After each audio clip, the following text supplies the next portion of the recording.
So this week, everything is go. However, if you do have any difficulties, you may email Mark at truthunity.net.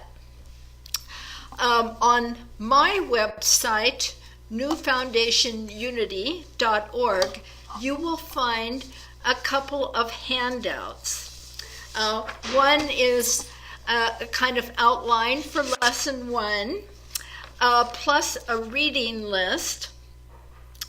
The reading list, it's fascinating and it's endless, but I have listed a few of them on this sheet.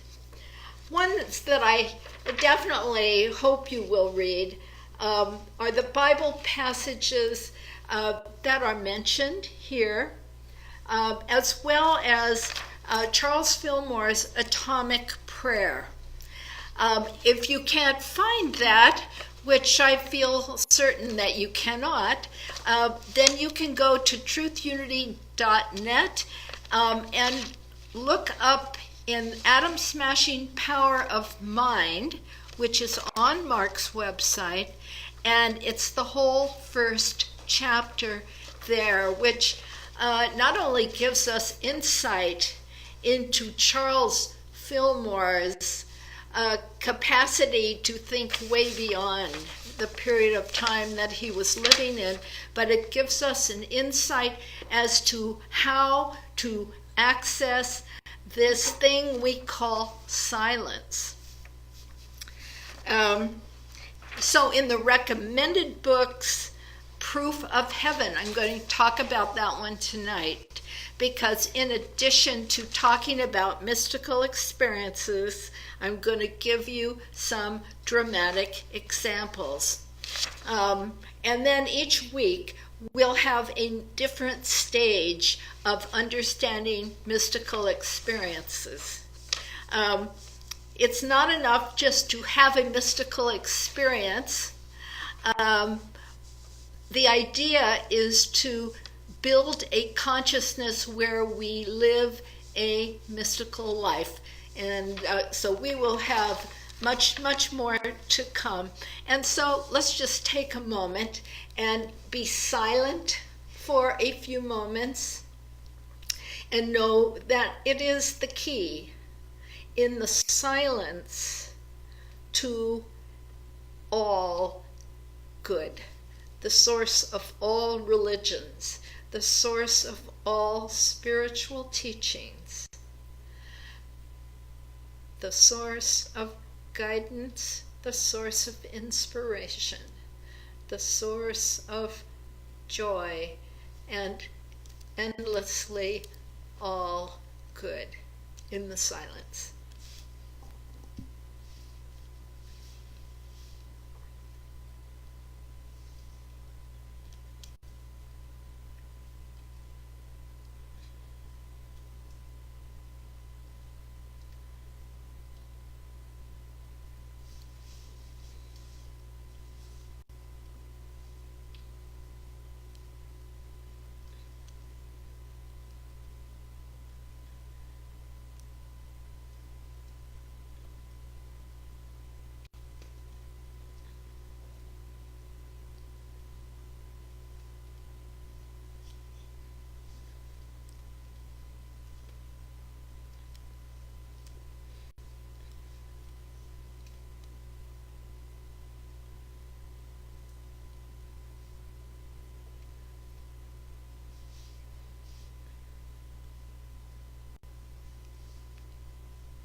Now take a moment to slowly open your eyes.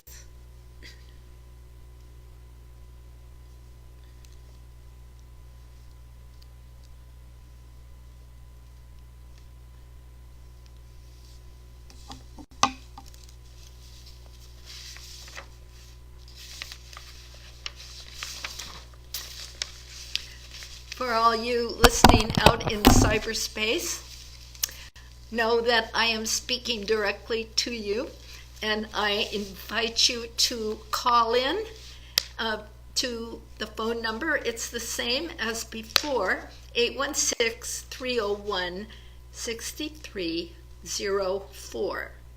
So, and of course, you may jump in at any time, and at the end or close to the end, I'll see if anyone wants to join in a discussion of what we have. So, beginning with what is a mystical experience? Ask yourself if you believe that you have had one. And if so, what was it like, and did it bring about any change in you? Okay, I'll read you a few definitions. One is, this is from Meister Eckhart. He says, all the different religions can be traced back to an experience of communion with the ultimate by their founders or reformers. I know that is true for the founders of unity. Not only is the mystical core of religion inexhaustible, it is also ultimately unspeakable. That is, you can have a mystical experience, but if you try to convey that experience to someone else, you will find yourself grasping at words that don't quite adequately do it. Now, on that scale, I feel that James Dillard Freeman has done the best. And I thought I had a James Dillard Freeman here. But he was our poet laureate, and he describes the silence in the language of all mystics, which is a language of image, of poetry, of symbolism, and the best one can do is to say, well, it is like this. Your individual experiences will be different, but the comparisons, the metaphors, the images that come to you will convey some kind of meaning to someone, and perhaps inspire others to cultivate a consciousness that gives rise to the same. Okay, here's another, and this one is from Evelyn Underhill, who wrote Practical Mysticism. I have copies of all these books here if you want to have a look. And she says, mysticism is the art of union with reality. The mystic is a person who has attained that union in greater or lesser degree, or who aims or believes at such attainment. Okay? From the Revealing Word, the practice of the presence of God, the life of prayer, this is mysticism, that results in intuitive knowledge and experience of God. When I use the term religious experience, I mean something that is not at all the private domain of those whom history has called, quote, the mystics in a special sense, but simply our awareness of communion with the ultimate. And again, from the revealing word. A mystic is one who has an intimate, first-hand acquaintance with God, a man of prayer. Jesus was the greatest mystic of all ages. And as I said, an experience, depending on its depth, of course, but one experience can be easily dismissed if you don't understand it, if you are afraid of it, or it makes you feel uncomfortable in some way. But sometimes these experiences can be so profound that one experience can completely reverse the direction of your life. And I'll give you a few examples in a moment. But the important thing is the direct experience. Manly Hall, who is one of my favorite authors, who wrote The Mystical Christ, he says, public worship without private conviction is only a formality. I think this is why many people don't want to go to church, because church isn't primarily about experience. At least in my experience, it's not primarily about that. Thus, in substance, man's relationship with the spiritual source of himself is always mystical. Okay. Charles Fillmore, this is an article from an article in Unity magazine. That, and this is a typical Fillmore statement. It happens to be true.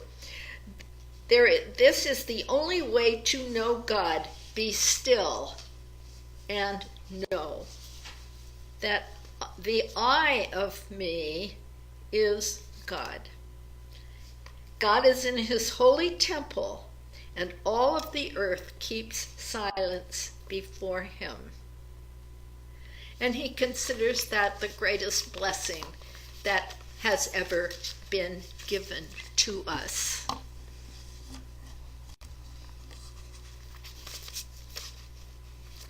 So the next question is, what is the catalyst? Well, it's usually when something like when we're very still, or it can be a crisis, as we will see, where you come face to face where your belief is in conflict, in absolute direct collision with the spiritual truth that you are here to bring forth. We're all here to express God fully. That's one we all share, but we each have specific skills or gifts or talents or a particular quality of life that we are here to use as a path of service. And so if there is some belief within you that is contrary to that ultimate urge, which is to express that God force from within you, then you can have that proverbial 2x4 hit you over the head and say, stop, turn, and listen.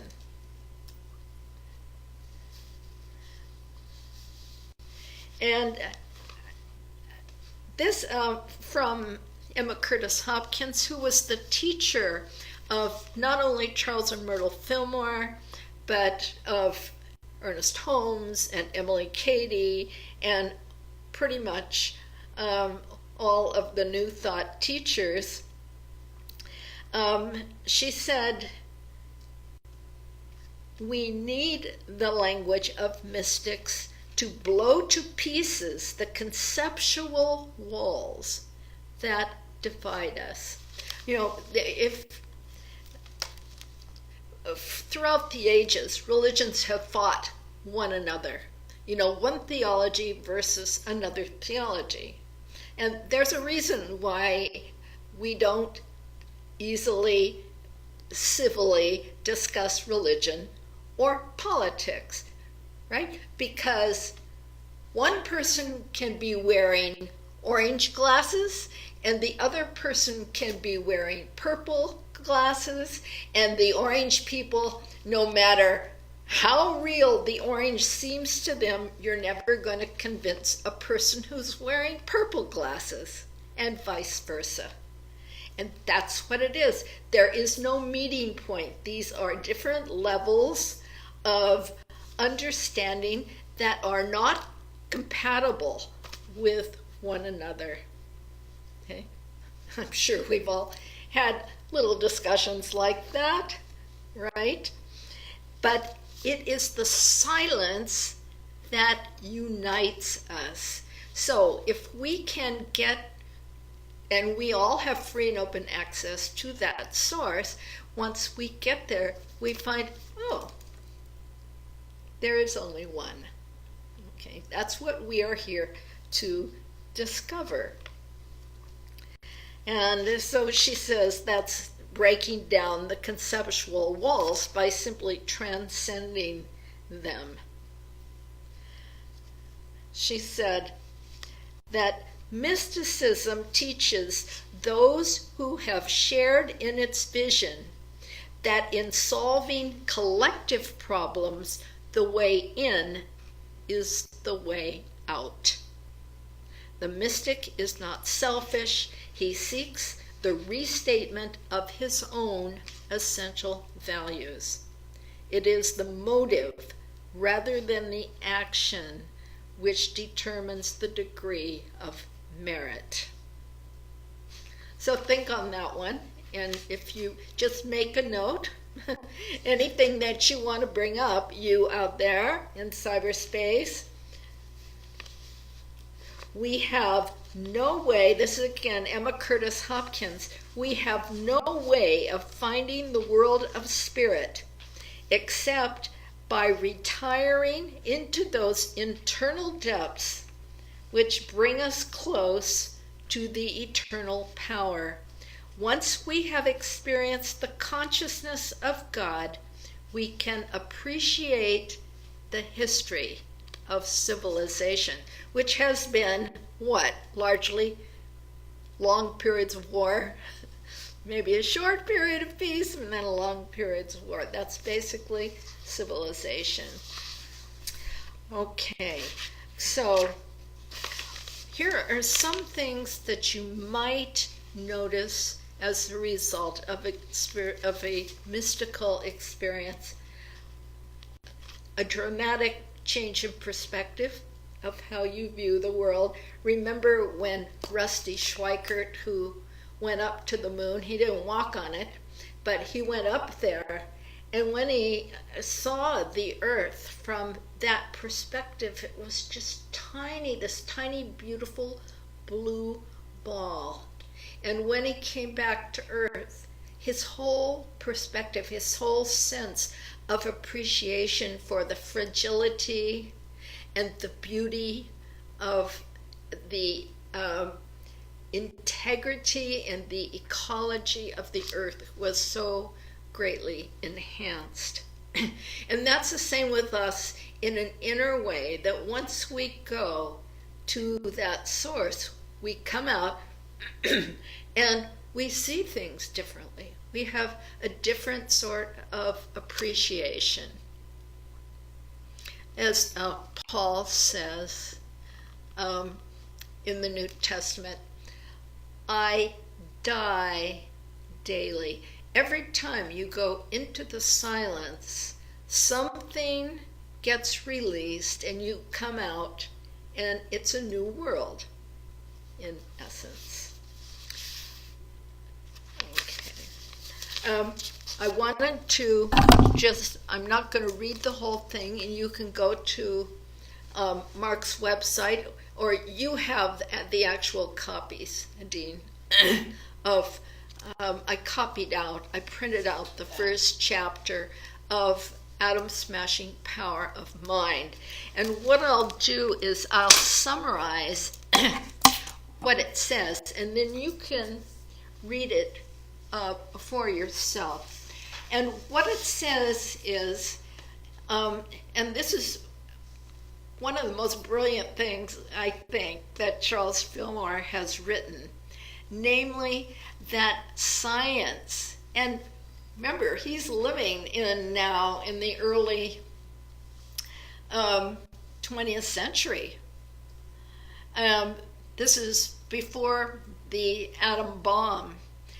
Here's what he said, that the scientists were attempting to go to deeper and deeper levels of nature, hoping to find the particle at the basis of all existence. And what they found was, at the time it was believed that the atom was the basic particle. But they found a way to split the atom, and it unleashed a field of power that had never before been recognized. And of course, the first thing we did with it was to use it. Yeah, was to turn it into a bomb. But I don't know how much of that can be seen. But what it is a diagram. Here is the surface of the mind. Here is the conscious thinking level of the mind. And here is the source of the mind. And in between here and here is what we call the subconscious. That's all those thoughts and feelings and memories and belief systems that, we've long forgotten why we developed that sort of attitude, and they are still controlling our thinking and our actions. Somebody once tells you X, Y, or Z, and even though you've forgotten, it's still there. And so once we can go to the source, that source allows us to release even a fraction of a second. If you go into the silence, even for a fraction of a second, then a huge amount of energy gets released.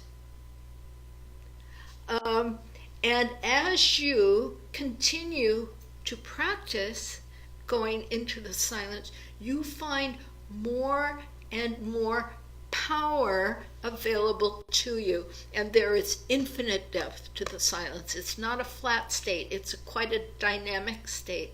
And so just know that each time you release some of that energy from within you, and if you and I are meditating together, it's the same as four meditating individually. If we have a big group, then it's the square of however many people are in that group. That's how much more powerful it is than one. And that builds. One person cannot do this alone. Jesus never sent disciples out one by one.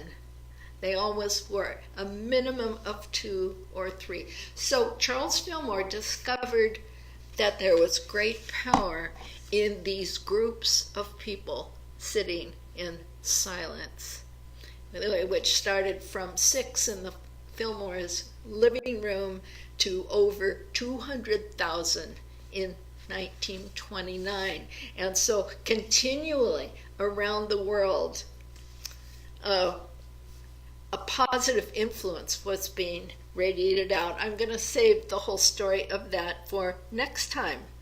But that is it. We have to access the source, those resources. That is what is needed to bring peace, harmony, and etc. into our troubled world. Okay, so let's go to some examples. And I put a Bible out for you. And this is a familiar one. Everyone who's taken any classes from me before knows that I love the story of the wise men because it is the whole mystical journey. Here it is. It starts with a star. Okay. Now, when Jesus was born in Bethlehem of Judea, in the days of Herod the king, behold, wise men from the east, the east, metaphysically, is within, all right, came to Jerusalem. Where is he who has been born King of the Jews? Okay, so following a star, one day you get an idea, all right? You get an idea. It's some version of, I think there might be more to life than what I am presently experiencing. Or it might be, I wonder why I'm here. You know, I wonder what my purpose is, or do I have one? Some version of that. And just that question, and you are on your way. You have no idea how powerful such a musing is. And so the first stop, where do they go? They go to Jerusalem. Now, Jerusalem, that's where the religious authorities are. That's who's in charge, King Herod. Jerusalem is a place of peace. And you can be in a place of peace and still be controlled by an ego. All right, so he's a little disturbed. Where is he who is born King of the Jews? I'm King of the Jews, right? When Herod the king heard this, he was troubled, and all Jerusalem with him. See, the beast got a little ruffled there. And assembling all the chief priests and scribes, these are the religious authorities, he inquired of them where the Christ was to be born. They told him, in Bethlehem of Judea, for so it is written by the prophet. Okay, so the wise men, they follow the star to Bethlehem. Now, this is so metaphysically rich. I use it over and over again. Jerusalem is a walled city. Bethlehem sits upon a hill and it has no walls. So even though you go south to Bethlehem, you go up. And it's the house of bread, infinite substance, no walls, no boundaries. Okay, and that's where they find the Christ child. That is a description of that place of true peace in the silence where there are no boundaries. And when you make contact, as they did, they experience joy. Here's what it says. When they saw the star, they rejoiced exceedingly with great joy, and going into the house, that is the consciousness of the Christ,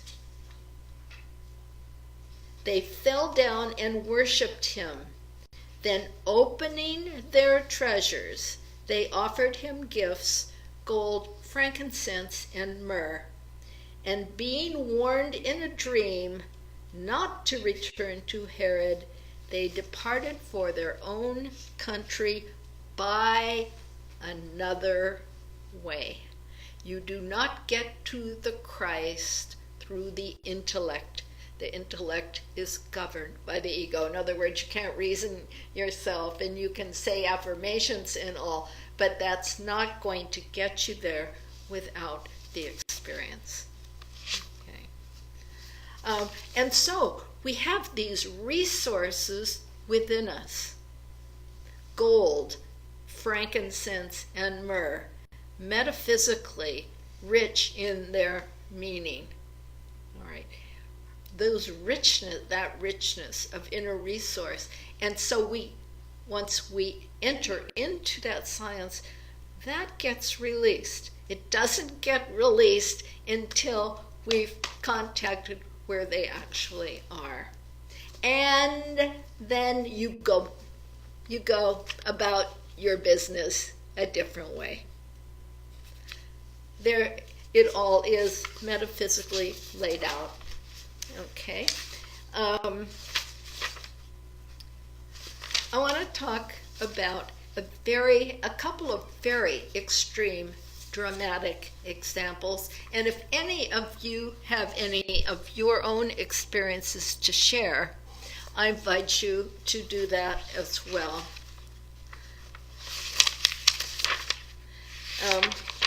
Okay. You know the story. This is found in Acts chapter 9, if you would care to start reading it. Do you want to read?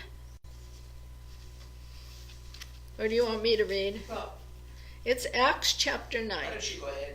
Okay. But Saul, you remember Paul was Saul before his name changed, still breathing threats and murder against the disciples of the Lord. He had just been at the stoning of the first martyr, Stephen.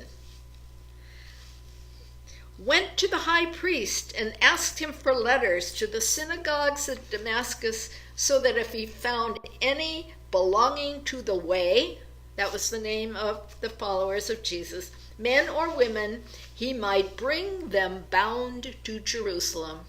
Okay, so here he is. He's going after them, rounding them up.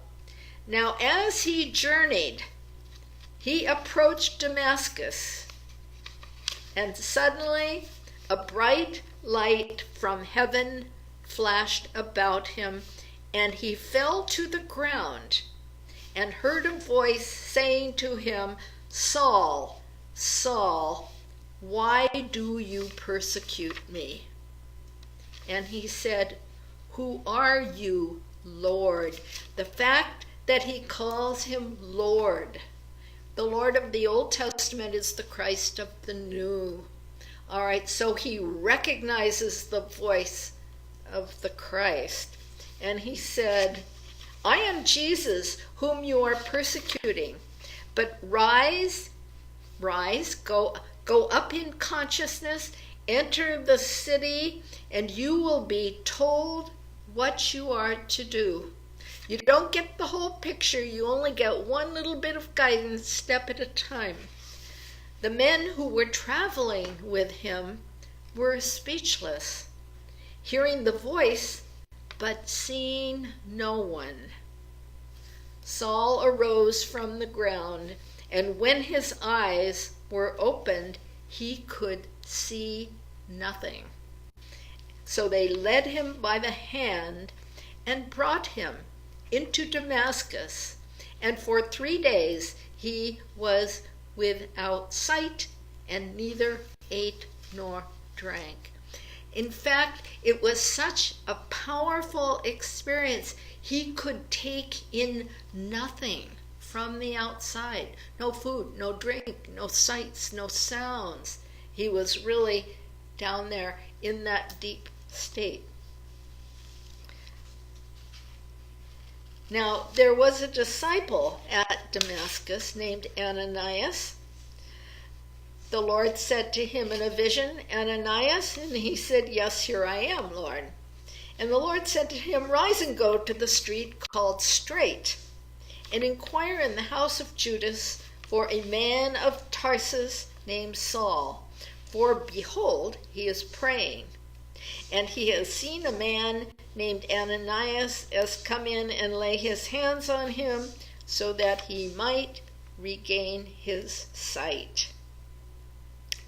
But Ananias answered, "Lord, I have heard many things about this man." Okay, he's saying, are you serious? How much evil he has done to the saints at Jerusalem. And here he has authority from the chief priests to bind all who come upon thy name. But the Lord said to him, "Go, for he is a chosen instrument of mine to carry my name before the Gentiles and kings and the sons of Israel. For I will show him how much he must suffer." I didn't quite get. For the sake of my name. For the sake of my name. Okay. So, Saul becomes Paul, and that zeal, that excessive zeal that had gone into persecuting and hating those who followed the way, into an apostle. And how dramatic is that for a change of heart and mind? But it was zeal for the Lord, and he thought he was serving the Lord by, killing Christians. Paul was a Pharisee. He was part of the establishment. All right. And so I think there's also an important point, because a lot of people, when they say, "Why is this happening to me?" and they expect to be shown the whole plan. I'm not moving to Bongo Land. You show me why I should do this. Otherwise, you get one bit of guidance. It's just good for that moment. And so he gets a name change. And you know what a name change means? Change in consciousness. It means a change in consciousness. Okay, so that, and if you're interested in going back, he was present when Stephen was stoned, and he was an important, kind of leading the throng in that. So I included that, as well as the journey of the wise men. Now, lest you think it was only, people long ago, prophets in the Old Testament, or, disciples or apostles or whatever. No. I have two modern day examples that are equally as dramatic as that. And so I have put these both on the reading list. And I'll start with Dr. Alexander, a neurosurgeon. And he, like many still in the medical profession, believe that the brain is the generator of consciousness. All right. That is totally unscientific, but nonetheless, it's pretty well entrenched. And I haven't talked to a lot of neurosurgeons, but Dr. Sheely was one of the first ones to say, not true. But here's Dr. Alexander, believing this. I mean, in every way, a good person, a well-meaning person, and he gets, and here's where a crisis precipitates, pretty much like Paul, crisis precipitates this experience. He contracts bacterial spinal meningitis. Okay, now he's a neurosurgeon, so he knows that's kind of a lethal disease. And he describes how he just gradually faded from consciousness, how excruciating it was. And then he went into a coma for 7 days. And he was brain dead. That was the official sort of indicator that there was no coming back from, code blue, as it were. Sometimes people can be revived, but after 7 days of being brain dead, and most surgeons would say if you did survive it, you would be like a vegetable. All right. Well, then you have to read the incredible experience he had, extremely poetic. It was beautiful. He had no desire. He didn't know where he was, but he had no desire to be anywhere else. And they were about to pull the plug on him when he woke up.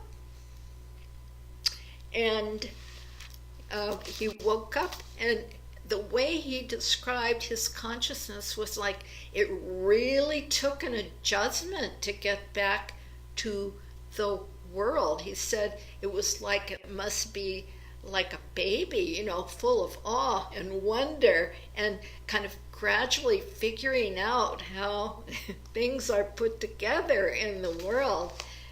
An amazing experience. But the important thing that he described from this adventure, and it's not the experience that is, the description of the experience, while it's beautiful, it's not the essence. The essence was the message that he received, and he received this message: you are loved and cherished. There is nothing to fear. You can do nothing wrong. And he has devoted the rest of his life to finding a language through which he can convey this experience that consciousness is primary, that the brain is a very important organ and consciousness, but it is out of consciousness that the brain was created. In other words, the exact opposite of what he had believed, but that's the way they're trained. All right. So,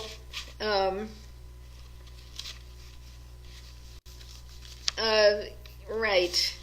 So that's really the story, and he's very, very powerful. Here's the other thing that he learned, and others have too, that when they are given a mission, like a calling, that you are here to do this because you're the only person, you're the most appropriate person that can do this, that they are also given the means to do it.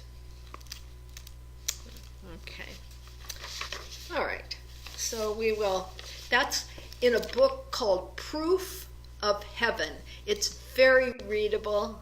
It's quite fascinating. He's a very likable guy. And he just makes all kinds of discoveries about himself.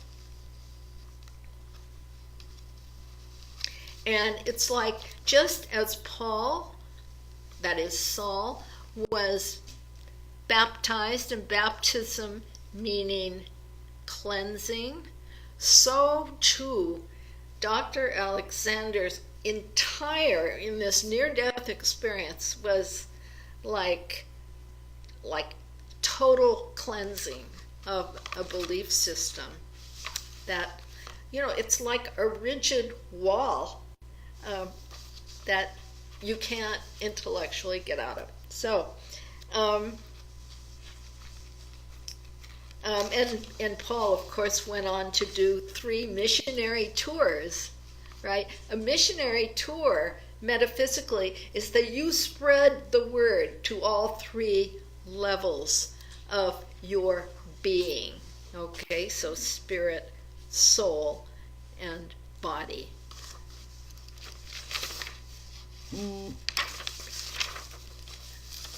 Okay, let's see how we're doing on time. Not too bad.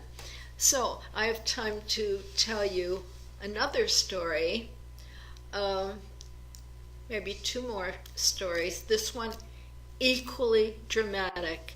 And just like Paul, just like Dr. Alexander, Marlo Morgan was absolutely blindsided by this mystical experience she had. She was a chiropractor or a naturopathic doctor of some kind. And she was invited to go to Australia by someone who wanted to do something for the Aborigines, and she wanted to help the Aborigines. The Aborigines were persecuted in Australia. They were trying to round all these Aborigines up and put them in cities. They're nomadic, they don't wear shoes.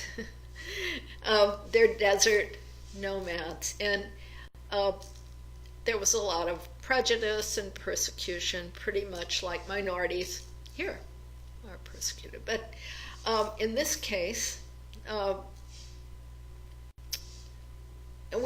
anyway, so Marlo Morgan went over, and well-intentioned, right? She wants to help the Aborigines. So she helped some of them start a business so they could survive in these towns. And, and she was doing some good things for them.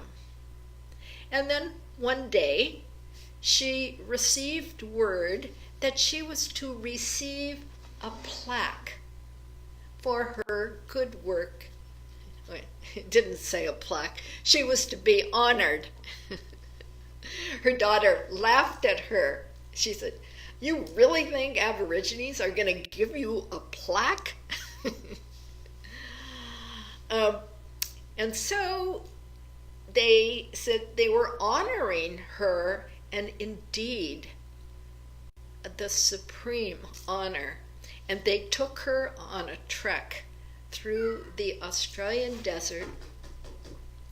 I don't think he can jump up anymore, but I'm sure he would like to be there. Yes, he likes Reiki, so yeah.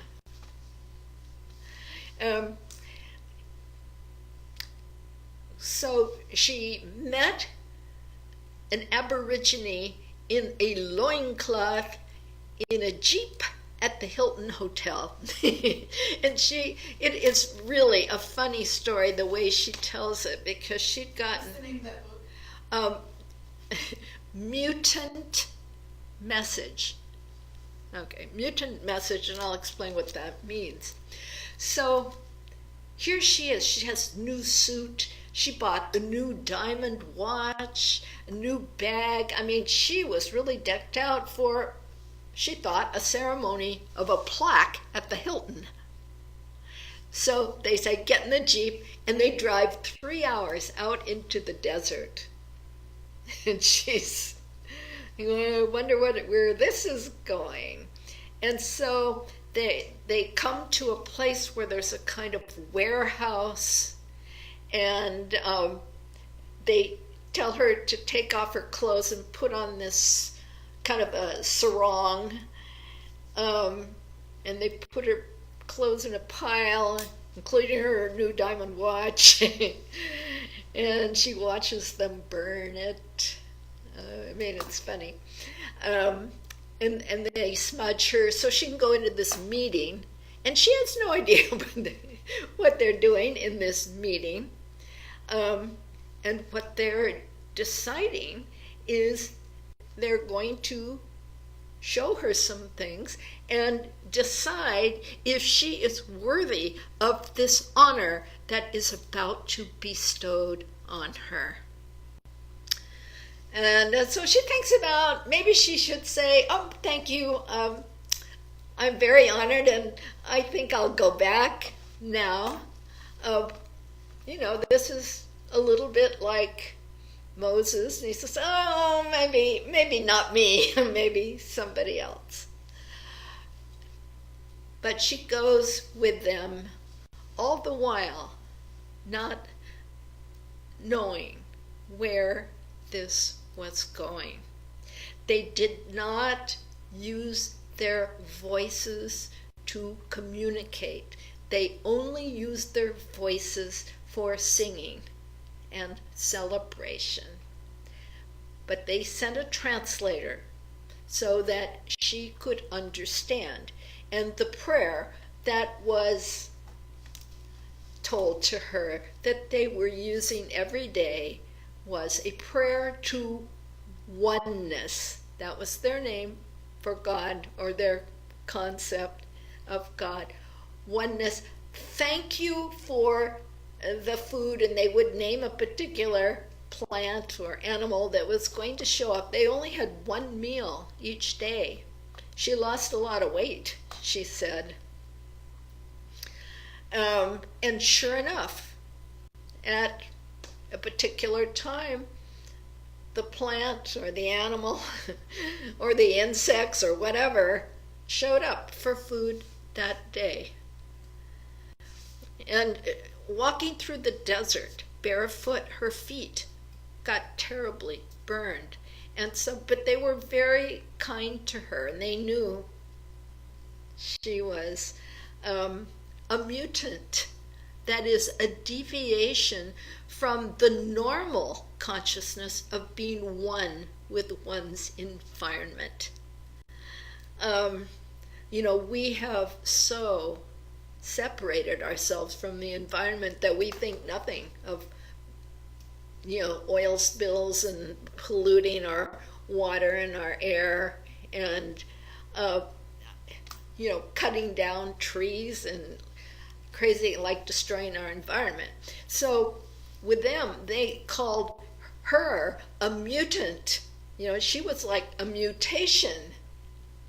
And she was being given the commission to spread the message that they were not going to have any more kids because there was not a world fit for them to live in.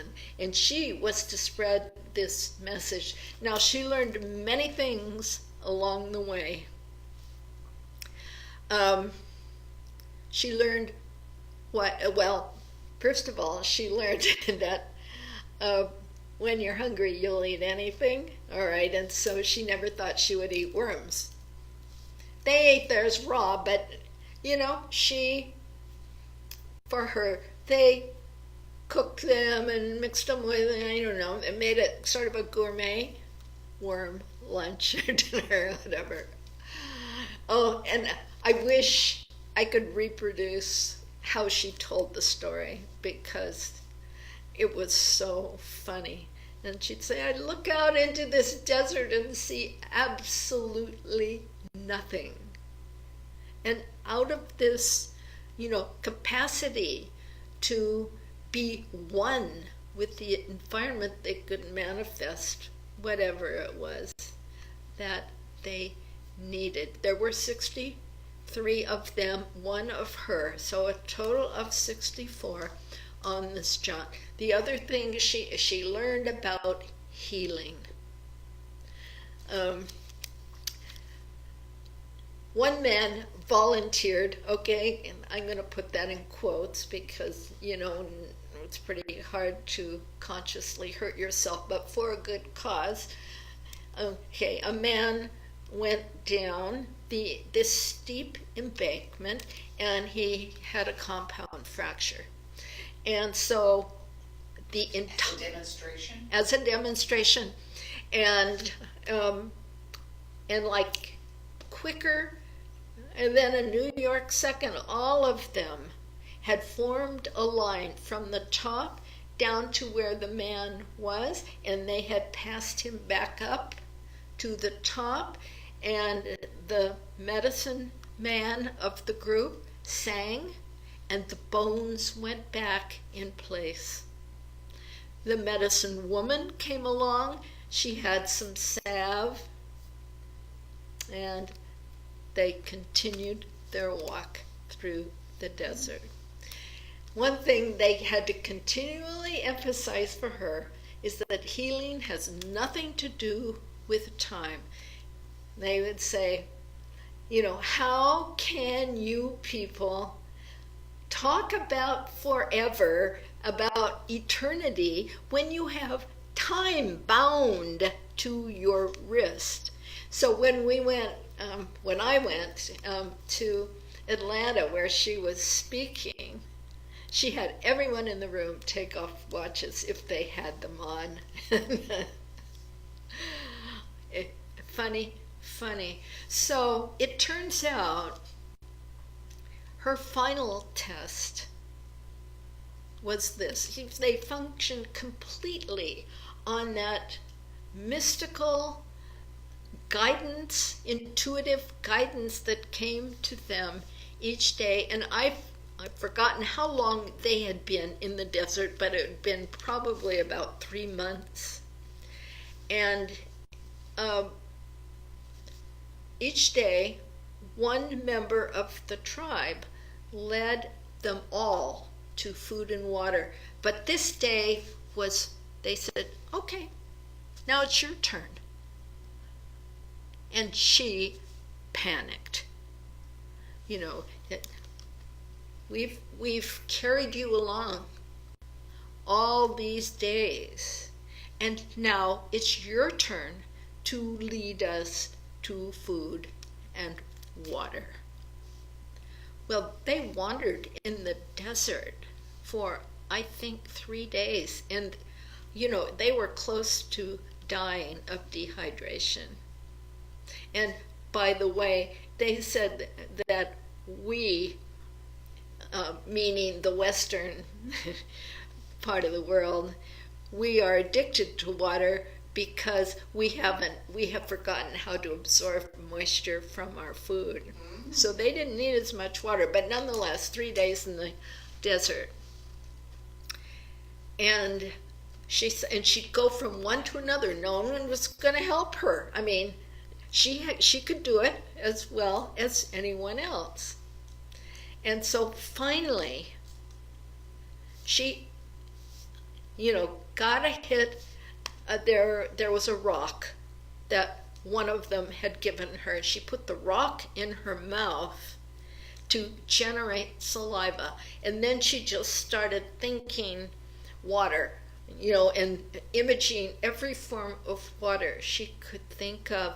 And finally, be water, and that was the mantra, be water. And within 30 minutes, she had found the water. That was kind of her graduation test. That was the test.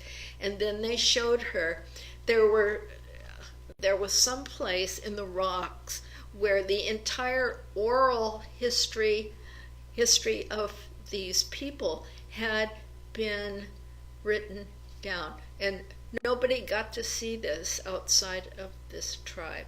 And they were entrusting her with a message to go back and tell of these people to these mutants, because there's not a lot of time to correct the damages that have been done. She said it took her 10 years to get up the courage to publish this. And I'm fortunate to have one of the self-published copies. The Australian government would not allow it because it made them look bad in the eyes of the world. That's how they treat their Aborigines. And so, they get to the other side, some city, and they say goodbye to her. And she has this sarong. She's all sunburned, her skin peeling off, and she feels beautiful on the inside. I mean, it's just this exquisite experience that she's had. But she has no money. She has nothing that would allow her to be in the world. So she has to beg for a dime. Now, in those days, it only cost a dime to make a phone call. And she realized that she was confronting one of her prejudices about people who begged for money. Interesting. And so she went from her notion of what it meant to help and to heal to knowing what real healing was, and that it's a collective, it's a collective thing, that it takes place in a timeless zone, that it happens instantly, pretty near instantly, but it requires that mystical union with the environment. Oneness, that's God, oneness. So that's Marlo Morgan's, I don't think I brought it out here, but it's called Mutant Message Down Under. That's the name for Australia. Okay, I'll pause for just a moment, and then, because it is 8 o'clock, and I'll remind anyone before I embark on another story, I will tell you the phone number, 816-301-6304. 816-301-6304. So please don't be shy. We're very informal. I know I have a few of you online, which is good. And so I always open it up to the live beings that have come over. So if there's something you want to share or some question you want to ask, I'll give you first chance. Did you want to give them the telephone number? I did. Oh, you just did? Yeah.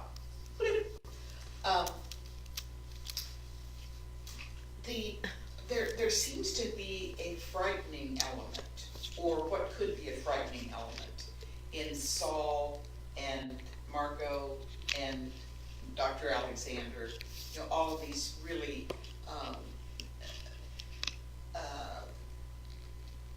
sort of life-threatening situations. Mm-hmm. And then there's a powerlessness. Mm-hmm. And then there is Empowerment. Yeah. Exactly. So, is there anything to be said, or I want to say research, but that's not what I mean. Any comments on when you only get the vision and the situations where people are left in fear?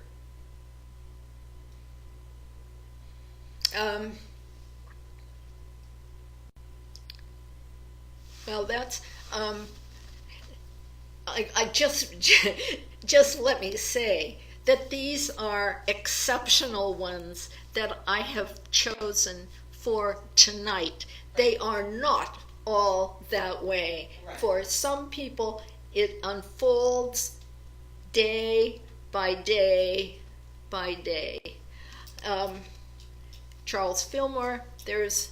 He didn't have a frightening experience, though, No, he did not have a frightening experience in that sense that you're talking about.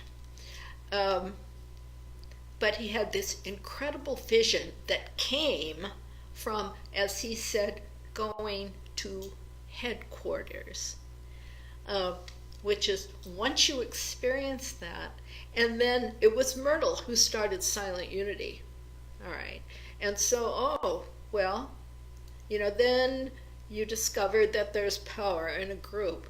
Oh, well then let's have them everywhere. So everyone go and start these groups until there were 200,000 of them. And if you can imagine all of that in different time zones, this power.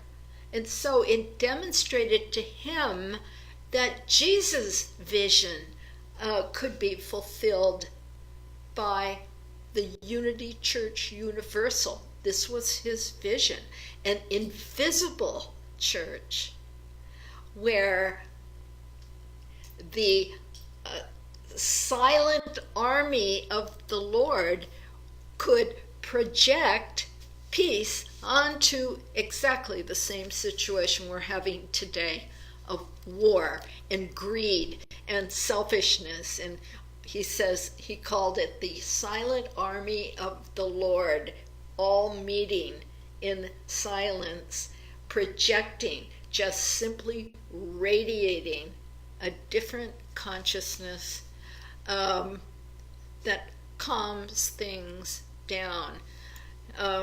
So there was a vision, but I have to say, I've had an insight, I perhaps from teaching meditation, and one was a funny example, and another was, they're both funny examples, but not frightening in the sense that you're saying, but not frightened of the experience, but frightened of the changes that came about from the experience. Okay. So one was a very funny guy, but very honest. And he said that and I don't know that he started to meditate because he was addicted to cigarettes or whatever, but he came back to the class and he said that a really weird thing happened, and that he had a cigarette first thing in the morning, as he always did, but it didn't taste very good. He thought, that's weird, I think I'll have another one. And this time he was really feeling kind of sick, and he thought, I don't know what's going on, and so he took another one, and then he was so sick that cured him of cigarettes. And then he said he went to work, and he went to the vending machines and bought some of those little Suzy Q's, and he couldn't eat those. And then he went to the soda machine, and he couldn't drink that. And he even, had trouble drinking a third of a thermos of coffee. And, and it's like he wasn't sure he was ready to do all that. And another guy, who said, he had phenomenal, he was a starving artist, basically. And he came back in 10 days and said he wasn't meditating anymore. I said, what? He had landed a $100,000 contract. He just had phenomenal success. And he says, I can't handle success. Okay, you see, there's an image of yourself and how fast you can move. And some people can't move that fast. Graham Greene, do you know who Graham Greene is? Graham Greene had this desire to go see Padre Pio. Padre Pio had the stigmata, all right, and so the blood was continual. And so Graham Greene made a trip to see Padre Pio, and he went to Mass. And then he went back to England without having met him or talked to him. And his friend said, "What? You went to see him and you didn't even talk to him?" He said, "I knew I could not handle the kind of change that would have taken place." And it's the change that people are afraid of. Somehow they sense a change will take place and they're going to feel, because they're not anchored in that place where there's no fear. And I'll just share a little bit of my own story. I had no profound spiritual reasons for wanting to meditate. This is a story. It's kind of like Paul in a way, in that I was happy with my life. Had the marriage of my dreams, 3 little kids. We had our mountain property, and I was good. And then he lost his job. Politics involved here, and he wanted to learn to meditate. And the teacher said, "Well, you better have your wife come along. It'll work better that way." So I said, "Okay." Sure, I want to help. All right. And so I didn't quite know what hit me, but I knew I was in a different world and I couldn't get back again. And that was a little bit scary. I mean, not scary in the sense that I was in danger, but having to, and it totally turned my life upside down, because I knew I had to teach this. But here I was, without a family, no money, no job, and a desire to teach. You know, it took me a few years to get there, but it's like you're blindsided when you're being given that star to follow in every moment. And then when you stop to pay attention to it, you realize that you're being called to do something that is really yours to do, that no one else could do it quite the way that you are. This isn't a job, but it's just more something that you are to do that is not only fulfilling for you, but that is going to uplift the consciousness of all whom you touch.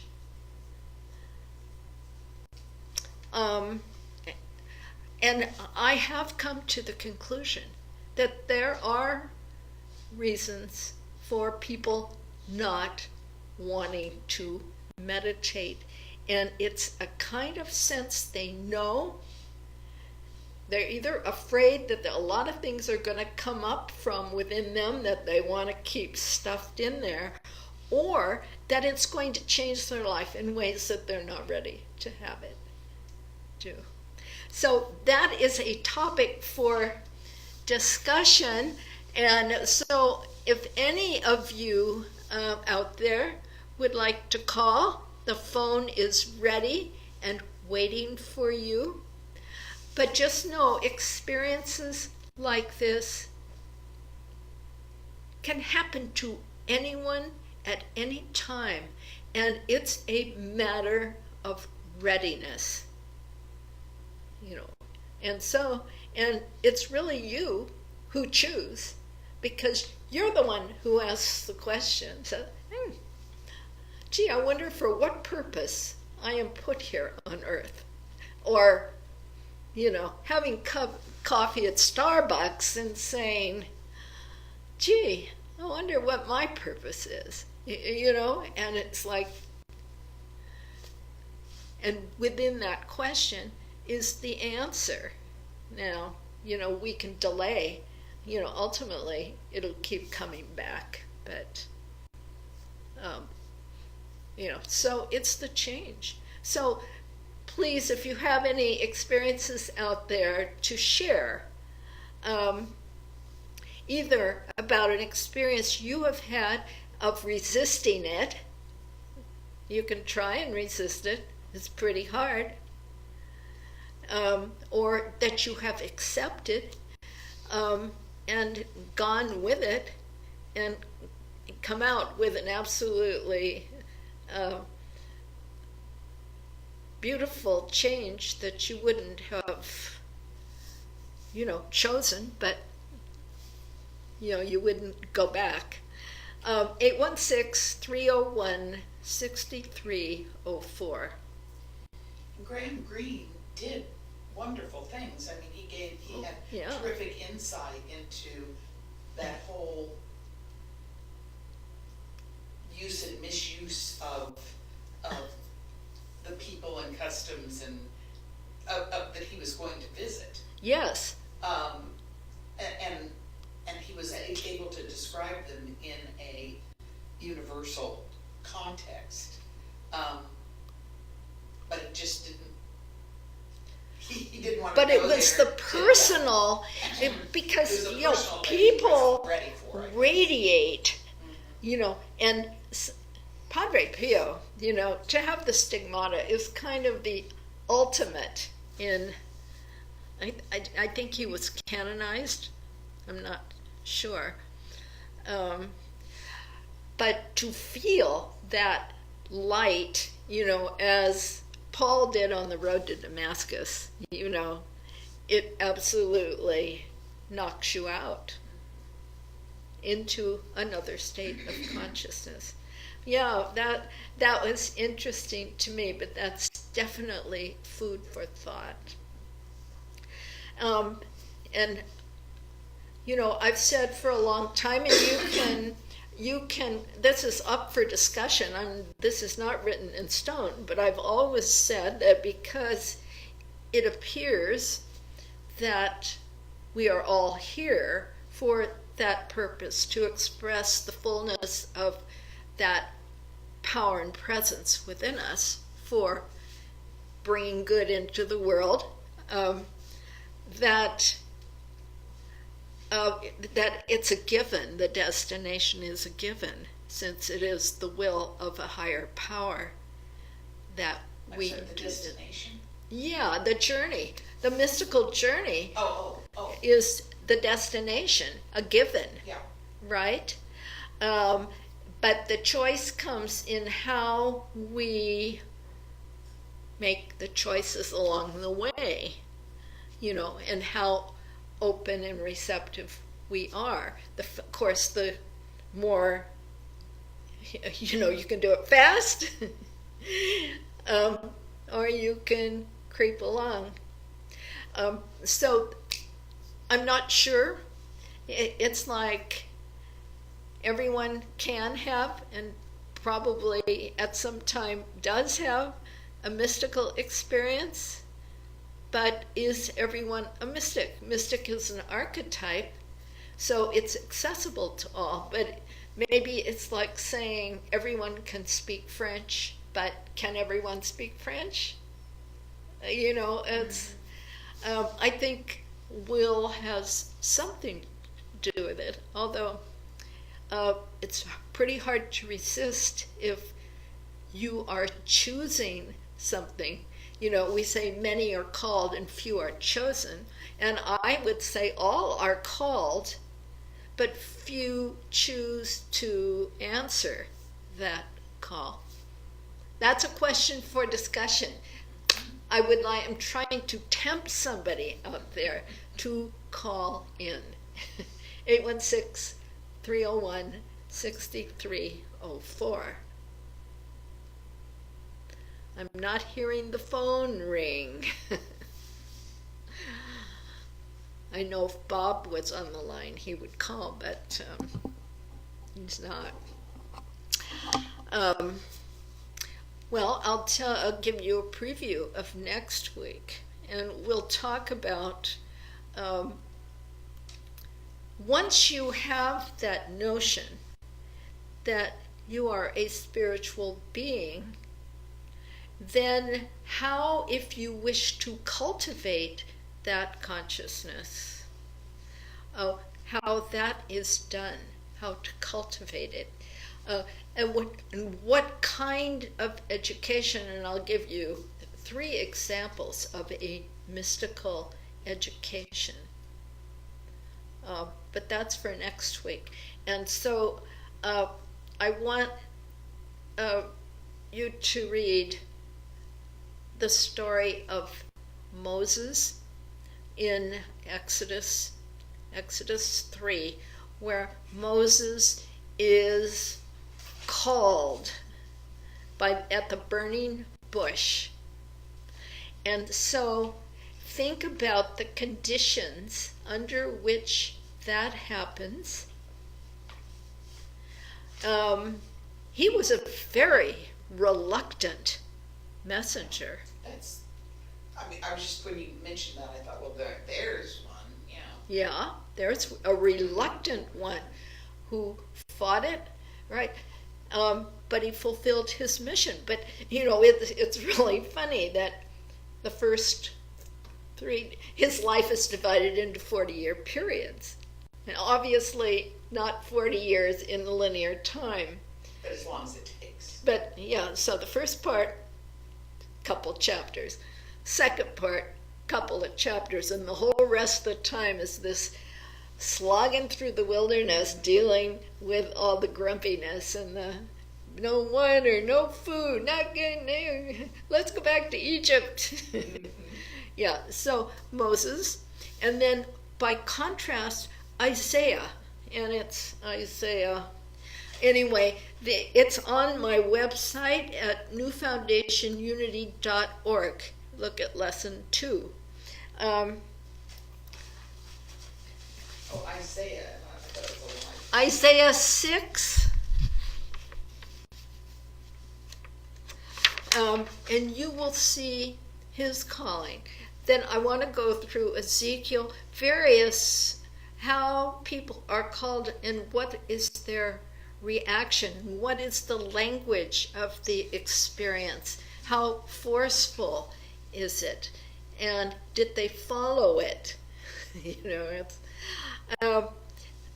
There's no end to this. I mean, there's no end to the experiences in the Bible. It's really a rich source of mystical experiences. So, and if you try to read the Bible literally, you're never going to get it. And this is one result of meditation, is that once you go into the silence, like I'd never read the Bible, never, till I came to Unity. And then I took a metaphysical Bible class, and I realized I understood it all. Because, as Charles Fillmore says, once you get into the consciousness of the author of that part, then you can understand the meaning behind the words.